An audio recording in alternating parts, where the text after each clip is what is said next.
Highways Sritej health ఓ పక్క మరల సీరియస్గా ఉంది అంటున్నారు. నాంపల్లి కోర్టులోనేమో పోలీసుల తరఫున నుండి లాయర్ ఎవరైతే ఉన్నారో వాళ్ళు కోర్టుకి అని చెప్పారు, అల్లు అర్జున్ ఒక డబ్బున్నటువంటి ఒక సెలబ్రిటీ. ఇన్సిడెంట్ జరిగిన తర్వాత నెగ్లిజెన్స్ చూపాడు. బెయిల్ ఇచ్చిన తర్వాత మా దగ్గరికి వచ్చినప్పుడు కూడా ప్రాపర్గా కోఆపరేట్ చేయాలి. మేము ఎప్పుడైతే అరెస్ట్ చేస్తున్నామో అరెస్ట్ అయిన కారణం ఫస్ట్ విచారణకు వచ్చినప్పుడు అస్సలు మమ్మల్ని సహకరించక ఇబ్బంది పెట్టాడు. సో అటువంటి వ్యక్తి ఇప్పుడు ఆల్రెడీ బెయిల్ మీద ఉన్నాడు.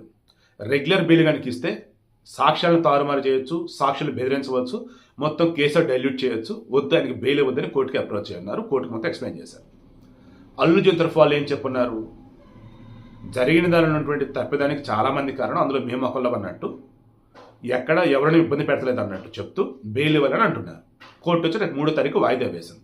సో సింపుల్గా వీడియో క్లోజ్ చేయబడ్డ రీజన్ నేను క్లోజ్ చేస్తున్నాను. సింపుల్ ఒకటే మాట అంటున్నాను, పోలీసులు అయితే వాళ్ళ దగ్గర ఉన్నటువంటి అస్త్రాలన్నీ కూడా కోర్టు ముందు ఉంచారు. ఇక కోర్టు జడ్జి ఎవరైతే ఉన్నారో వాళ్ళ చేతుల్లో ఉంది. A11గా ఉన్నాడు అల్లు అర్జున్, ఇతని వల్ల కేసు ప్రభావితం కాదనుకుంటే బెయిల్ ఇస్తారు. A11 అయినా ఇతనే కీలకం అనుకున్నప్పుడు బెయిల్ అయితే ఎవరు బెయిల్ ఇవ్వలేదంటే మళ్ళీ రిమాండ్ తప్పదు.